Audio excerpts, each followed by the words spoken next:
Kehidupan dimulai dari unit terkecil yang disebut sel. Sel adalah dasar dari semua makhluk hidup. Sel-sel sejenis berkumpul membentuk jaringan. Jaringan otot bekerja bersama-sama. Berbagai jaringan membentuk organ seperti jantung. Organ otak mengontrol tubuh kita. Organ-organ bekerja sama dalam sistem organ. Sistem pernapasan mengatur oksigen. Semua sistem organ bekerja dalam satu organisme. Organisme adalah makhluk hidup yang lengkap. Dari sel hingga organisme, inilah tingkatan organisasi kehidupan. Setiap makhluk hidup mengikuti organisasi ini. Oke, mari kita bahas sesuatu yang sangat kecil, sampai-sampai kamu tidak bisa melihatnya, tapi sangat penting sampai-sampai kamu tidak akan ada tanpa benda ini, sel. Nah, mungkin kamu bertanya-tanya, kenapa aku harus belajar tentang sel? Aku kan tidak berencana jadi ilmuwan. Tapi percayalah, memahami sel itu seperti punya kunci rahasia bagaimana tubuhmu bekerja. Bayangkan ini, setiap bagian dari dirimu, kulitmu, rambutmu, ototmu, bahkan otakmu, semuanya dimulai dari sel. Mereka adalah bahan dasar kehidupan, seperti balok-balok Lego untuk tubuhmu. Jadi apa sih sebenarnya yang dilakukan sel? Mereka tidak cuma duduk diam saja. Setiap sel itu seperti kotak kecil yang sibuk. Di dalamnya ada banyak pekerja, namanya organel. Masing-masing punya tugas sendiri.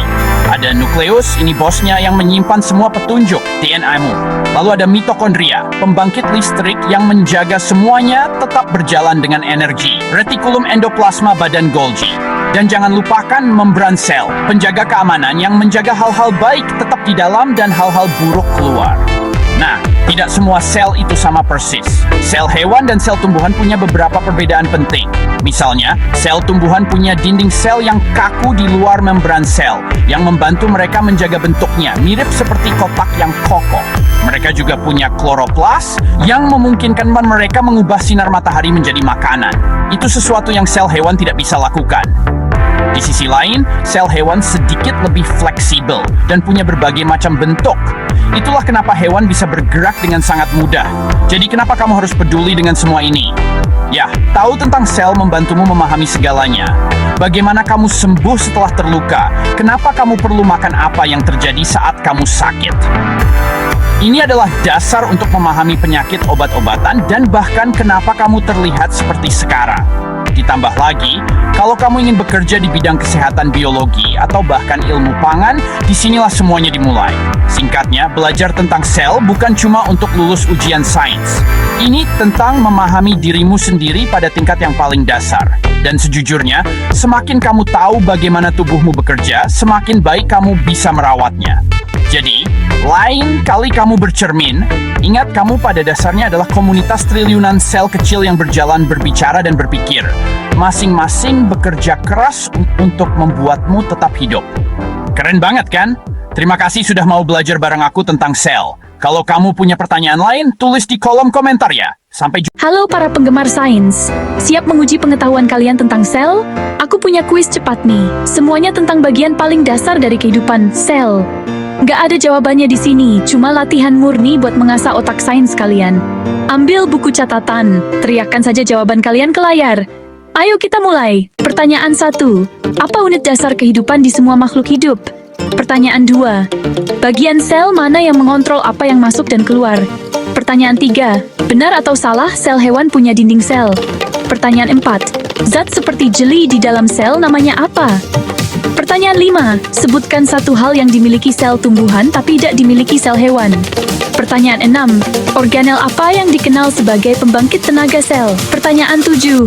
Apa nama pigmen hijau di sel tumbuhan yang membantu fotosintesis?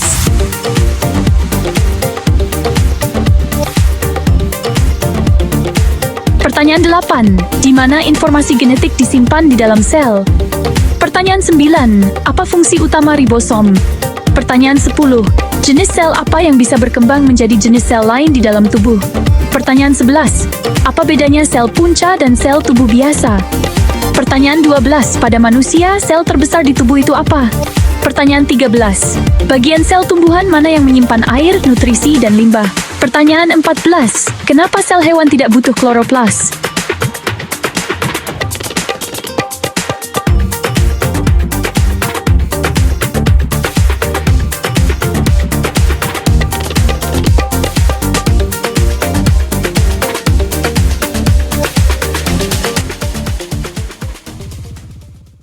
Pertanyaan 15. Apa nama proses di mana sel membelah untuk membuat sel baru? Pertanyaan 16. Struktur sel mana yang berfungsi seperti pusat pengiriman, mengemas dan mengirimkan protein? Pertanyaan 17. Apa nama lapisan terluar dari sel tumbuhan? Pertanyaan 18. Apa tugas utama sel darah putih di tubuhmu? Pertanyaan 19. Sel mana di tubuhmu yang membawa oksigen? Pertanyaan 20. Sebutkan satu cara sel punca digunakan dalam pengobatan. Oke, gimana hasilnya? Kalau kalian mau kuis seperti ini lagi, tekan tombol subscribe. Beritahu aku di kolom komentar topik apa yang kalian mau selanjutnya. Teruslah berlatih, teruslah belajar. Ingat, setiap penemuan besar dimulai dari satu sel. Sampai jumpa di kuis berikutnya.